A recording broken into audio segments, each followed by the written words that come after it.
So let's address the elephant in the room, Rick. My Twitter has been blowing up. It's the talk of the internet wrestling community. Everybody has an opinion about Raw last night, and I've kind of held everyone at bay and said no one gets to have an opinion about the angle, and everybody's opinion about it really doesn't count compared to yours and Charlotte's. So you've had a chance to see it. What are your thoughts about the angle that closed Raw last night with Paige and Charlotte? Here's the problem. I obviously have an opinion, but I'm afraid to voice it because I don't want anything to affect Ashley's career. And I would just say that I know that Hunter and Stephanie and Michael Hayes have her back. I think if anything that could be considered a negative, I don't think she feels like she's comfortable enough to say no to anything yet.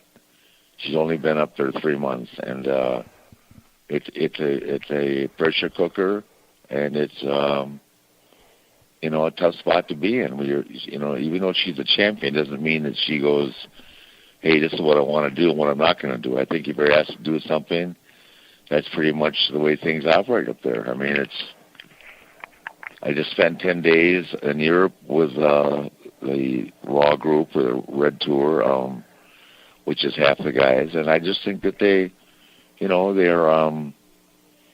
everybody walks on pins and needles, and just because you're the champion doesn't mean that you have, you have the right to say no, and if somebody writes it down, one person approves everything. Does that make sense? Yes. So I really don't have an opinion. I was very sensitive to it, obviously, but because it's just a very sensitive issue. It's still very new.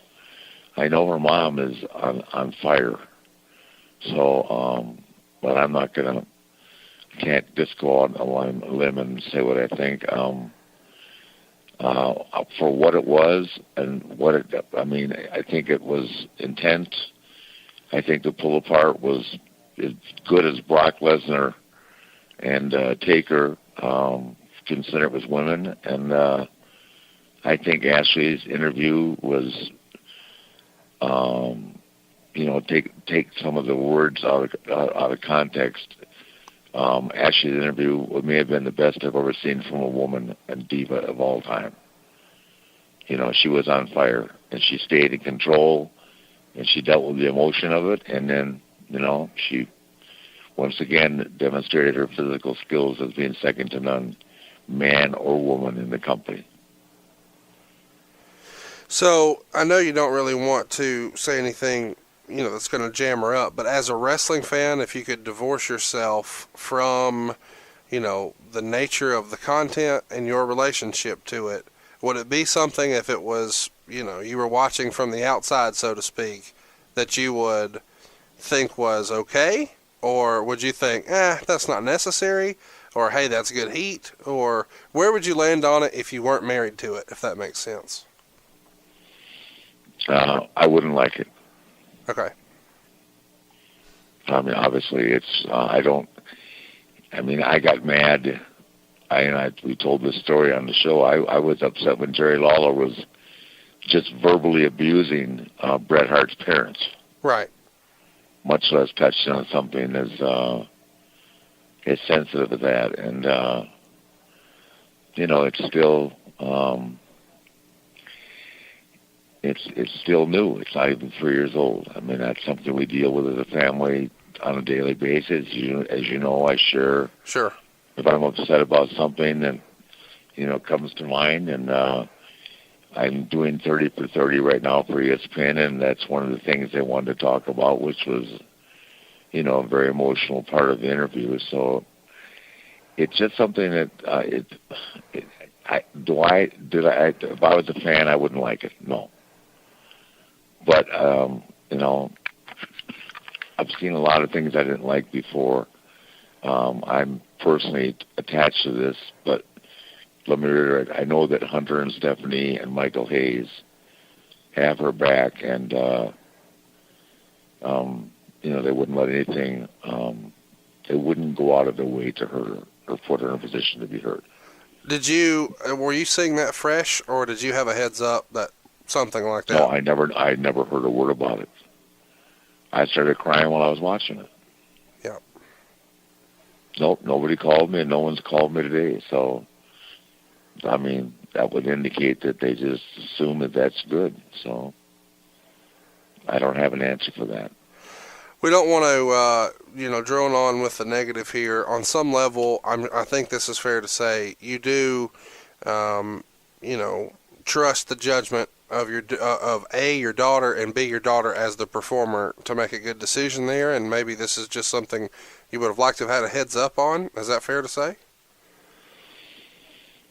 No, because I don't think it would have made any difference. If they ask you to do something, what is she going to say? No, I quit. I mean, I don't think that anybody has. If I listen to the interviews of a lot of the kids, forget anything personal. It doesn't mean I have to like the verbiage of them. Does that make sense? Right. But I mean, they've written down stuff for me that I wasn't comfortable with, and I can go ask, and they'll change it. I mean, it's nothing sensitive like that, but they brought stuff to me, and I said, to Hunter, this doesn't make sense. And Hunter goes, well, write something down it does, or, talk to the writer, and I will. But it's never anything of that level of sensitivity, no. So what is the internet? I mean, I don't read the internet, obviously. You report to me. What are they saying? People are pissed, man. They think that this wasn't fair to you and her and her mom, and that it was trashy and disrespectful and disgusting and all the bad words that you could imagine. And a lot of people are comparing it to when Randy Orton had a promo with Rey Mysterio and said, Eddie's not in heaven, Eddie's in hell. And obviously, that's a different thing completely, but still, they're saying the tone is people don't like it. They think that it was out of place. Yeah, hopefully not on her behalf, but you mean by the company? Yeah. I don't think everybody understands the way the creative process works now. And a lot of people have said, they made her do it. And my impression was that she wasn't forced to do it. And I don't know what your conversations have been like with her, and it's not my place to say. But in my head, they probably pitched this and said, hey, what do you think about this? And if you're not comfortable with it, you don't have to do it. But that may not have happened. But in my head, to your point, she may have felt like, well, I can't really say anything. I'm too new to rock the boat. That would be my take on it. But that doesn't mean that I'm right. I do know that she would never be comfortable rocking the boat right now. As we discuss that all the time. She has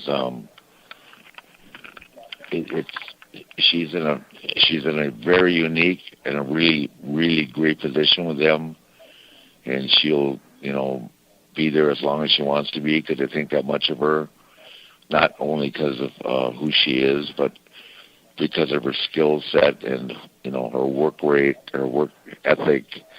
1,000 reasons why she'll be there forever, but I don't think that she feels comfortable, saying no to anybody yet about anything. She's not. It's not like talking to me. She can say no to me all day long. Does that make sense? Yes. When she's a kid growing up, and she did, we would have terrible arguments, about what I thought she should be doing as opposed to what she wanted to do. But in the business, I mean, how many people? As an example, I'll pose the question to you: how many people in your company can tell you what to do? Nobody. Yeah, I mean, and you tell them to do something, are you going to take time, listen to everybody, and say, listen, I don't have to explain to you why I want you to do it. Do it. Right.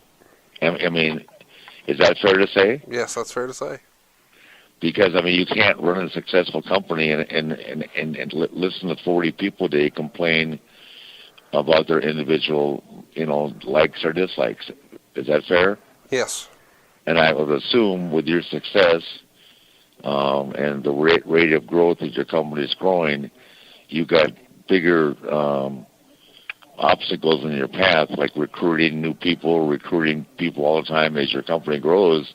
Can have somebody that's been there for a while asking you why, when, and where, or how. And that's no different in wrestling, except in wrestling it might be a little more insensitive. That's the nature of the beast. But it's fair to say that you're not cross with WWE, and you're going to be at Survivor Series, and it's business as usual. I mean, you're not, boycotting the company or anything like that. Of course not. No, I'll be at Survivor Series and can't wait to get there. And by the time we get there, this will be old news. And Ashley and Paige will have a phenomenal match. And if anything else, we came out of it with a definitive bad guy and a definitive good guy. Yeah, that we did. If we were looking for heat in a women's match, we have it, and it's going to happen this Sunday. And hopefully, and I think you'll agree with this, they'll go out and have a hell of a match, and that would have put some extra heat on it, and then we can move on, and, she'll have a big win, and that'll be the big payoff, and everybody moves on to the next phase. The important thing to remember in life is that something that looks like it's bringing the world to an end, which something like when my son died, I thought did happen, and I lived like that for a year. But in reality,